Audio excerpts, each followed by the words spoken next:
समस्त सियाराम भक्तों का सरोजेंद्र सनातनी में स्वागत है। हम सुन रहे हैं अति सुंदर और मधुर श्री रामचरितमानस की कथा।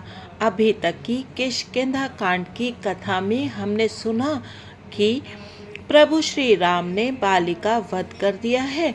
बाली ने प्रभु से अंगद को अपना लेने के लिए कहा और प्रभु ने बाली को अपने धाम भेजकर उसे मुक्ति प्रदान कर दी तथा लक्ष्मण जी से कहा कि सुग्रीव का उसके नगर में जाकर राज तिलक कर दें, क्योंकि प्रभु श्री राम ने ये व्रत ले रखा है कि वो किसी नगर आदि में नहीं जाएंगे।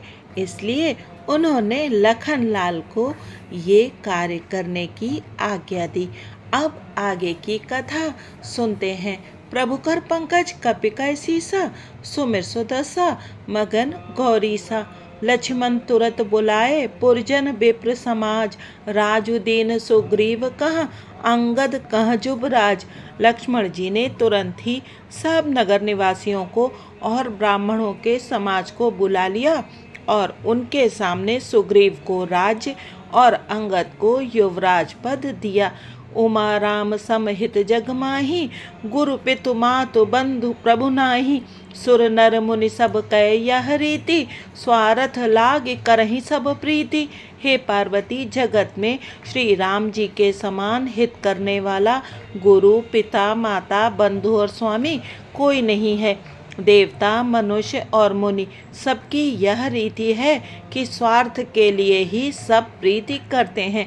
बाली त्रास व्याकुल दिन राति, तन बहु ब्रन चिंता जर छाती। सोई सुग्रीव कीन्ह कपिराऊ, अति कृपाल रघुबीर सुभाऊ। जो सुग्रीव दिन रात बाली के भय से व्याकुल रहता था, जिसके शरीर में बहुत से घाव हो गए थे और जिसकी छाती चिंता के मारे जला करती थी, उसी सुग्रीव को उन्होंने वानरों का राजा बना दिया। श्री रामचंद्र जी का स्वभाव अत्यंत ही कृपालु है। जानत हूँ अस प्रभु परिहरहि, काहे न विपति जाल नर परहि। पुनि सुग्रीव ही लीन बोलाई, बहु प्रकार नृप नीति सिखाई। जो लोग जानते हुए भी ऐसे प्रभु को त्याग देते हैं, वे क्यों न विपत्ति के जाल में फंसे। फिर श्री राम जी ने सुग्रीव को बुला लिया और बहुत प्रकार से उन्हें राजनीति की शिक्षा दी। कह प्रभु सुन सुग्रीव हरीसा, पुर न जाऊं 10 4 बरीसा। गत ग्रीसम बरसा ऋतु आई, रही हूँ निकट सैल पर छाई। फिर प्रभु ने कहा, हे वानरपति सुग्रीव, सुनो, मैं 14 वर्ष तक गांव बस्ती में नहीं जाऊंगा। ग्रीष्म ऋतु बीतकर वर्षा ऋतु आ गई, अतः मैं यहाँ पास ही पर्वत पर टेक रहूंगा। अंगद सहित करहु तुम राजू, संतत हृदय धरे मम काजू। जब सुग्रीव भवन फिर आए, राम प्रबर्शन गिरि पर छाए। तुम अंगद सहित राज्य करो, मेरे काम का हृदय में सदा ध्यान रखना। तदंतर जब सुग्रीव जी घर लौट आए, तब श्री राम जी प्रवर्षण पर्वत पर जा टिके। प्रभु कर पंकज कपिकै सीसा, सुमिर सुदसा मगन गौरीसा। प्रथम ही देवन गिरी गुहा, राखे रुचिर बनाई। राम कृपा निधि कछु दिन, बास करहेंगे आई। देवताओं ने पहले ही से उस पर्वत की एक गुफा को सुंदर बना सजा रखा था।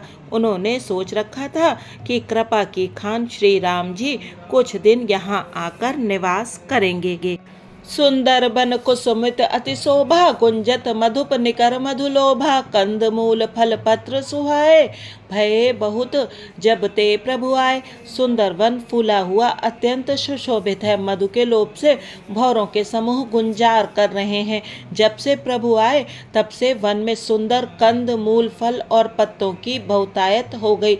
देखी मनोहर शैल अनूपा, रहे तह अनुज सहित सुरभूपा।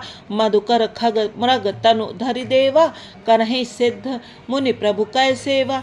मनोहर और अनुपम पर्वत को देखकर देवताओं के सम्राट श्री राम जी छोटे भाई सहित वहां रह गए। देवता सिद्ध और मुनि भौरों पक्षियों और पशुओं के शरीर धारण करके प्रभु की सेवा करने लगे। मंगल रूप भयउ बन तबते, कीन्ह निवास रमापति जबते। फटिक सला अति शुभ्र सुहाई, सुख आसीन तहाँ दो भाई। जब से रमापति श्री राम जी ने वहां निवास किया, तब से वन मंगल स्वरूप हो गया। सुंदर स्फटिक मणि की एक अत्यंत उज्जवल शिला है, उस पर दोनों भाई सुखपूर्वक विराजमान हैं। कहत अनुज सन कथानेका, भगति बिरति नृप नीति विवेका। बरसा काल मेघ नभ छाए, गर्जत लागत परम सुहाय। श्री राम जी छोटे भाई लक्ष्मण जी से भक्ति, वैराग्य, राजनीति और ज्ञान की अनेकों कथाएं कहते हैं। वर्षा काल में आकाश में छाए हुए बादल गरजते हुए बहुत ही सुहावने लगते हैं। प्रभु कर पंकज कपि कैसी सा, सुमिर सुदसा मगन गौरी सा। लक्ष्मण देखु मोरगन, नाचत बारिद पेख। ग्रही बिर तिरत हरस जस, विष्णु भगत कहूँ देखी। श्री राम जी कहने लगे, हे लक्ष्मण देखो, मोरों के झुंड बादलों को देखकर नाच रहे हैं, जैसे वैराग्य में अनुरक्त गृहस्थ किसी विष्णु भक्त को देखकर हर्षित होते हैं।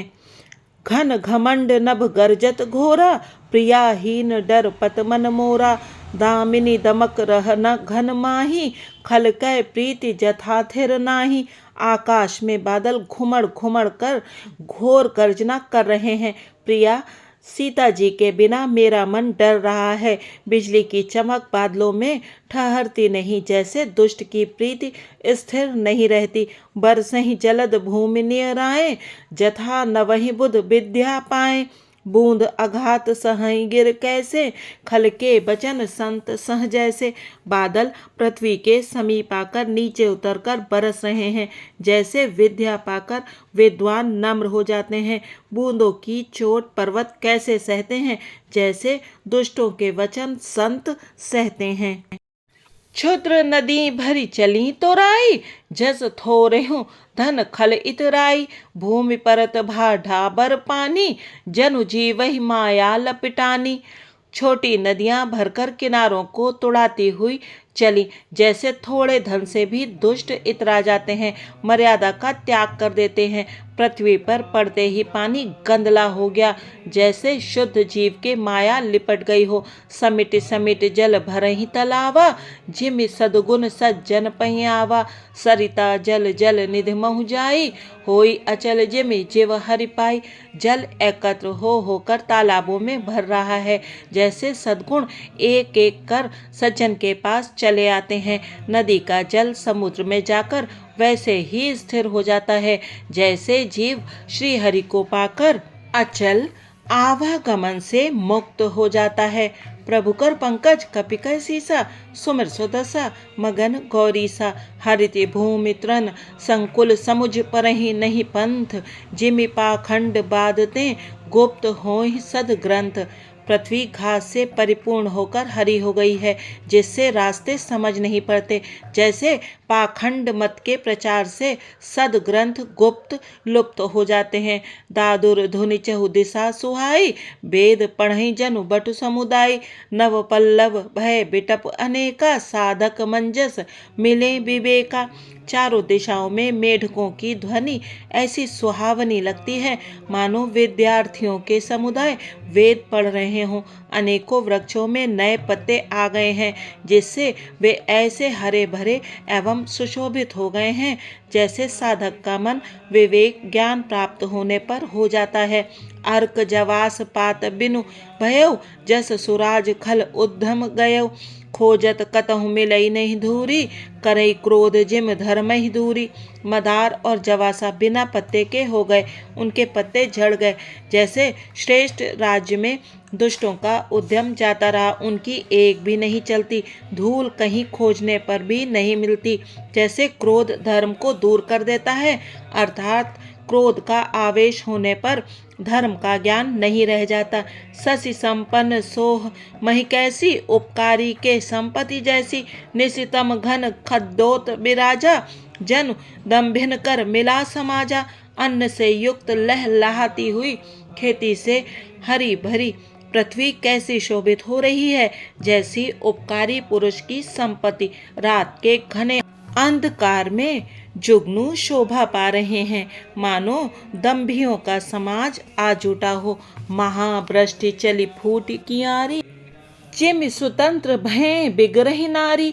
कृषि निरावहि चतुर किसाना, जिम बुध तजहि मोह मद माना। भारी वर्षा से खेतों की क्यारियां फूट चली हैं। जैसे स्वतंत्र होने से स्त्रियां बिगड़ जाती हैं, चतुर किसान खेतों को निरा रहे हैं, उनमें से घास आदि को निकालकर फेंक रहे हैं। जैसे विद्वान लोग मोह मद और मान का त्याग कर देते हैं। देखियत चक्र बाक खग नाही, कलिहि पाई जिमि धर्म पराही। ऊषर बरसई तृण नहीं जामा, जिमि हरिजन ही उपज न कामा। चक्रवाक पक्षी दिखाई नहीं दे रहे हैं, जैसे कलयुग को पाकर धर्म भाग जाते हैं। ऊषर में वर्षा होती है, पर वहाँ घास तक नहीं उगती।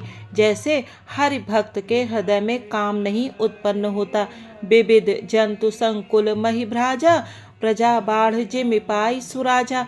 जहाँ तहाँ रहे पथिक थकिनाना, जिम इंद्रियगण उपजे ज्ञाना। पृथ्वी अनेक तरह के जीवों से भरी हुई उसी तरह शोभायमान है, जैसे सुराज्य पाकर प्रजा की वृद्धि होती है। जहाँ तहाँ अनेक पथिक थक कर ठहरे हुए हैं, जैसे ज्ञान उत्पन्न होने पर इंद्रियां शिथिल होकर विषयों की ओर जाना छोड़ देती हैं। प्रभु कर पंकज कपि कै सीसा, सुमिर सुदसा मगन गौरीसा। कबहु प्रबल बह मारुत, जहाँ तहाँ मेघ बिलाही। जिमि कपूत के उपजे, कुल सधर्म नसाही। कभी कभी वायु बड़े जोर से चलने लगती है, जिससे बादल जहाँ तहाँ गायब हो जाते हैं। जैसे कुपुत्र के उत्पन्न होने से कुल के उत्तम धर्म श्रेष्ठ आचरण नष्ट हो जाते हैं। कबहु दिवस मह निबिड़तम, कबहुक प्रगट पतंग। बिनसई उपजई ज्ञान, जिमि पाई कुसंग सुसंग। कभी बादलों के कारण दिन में घोर अंधकार छा जाता है, और कभी सूर्य प्रकट हो जाते हैं। जैसे कुसंग पाकर ज्ञान नष्ट हो जाता है, और सुसंग पाकर उत्पन्न हो जाता है।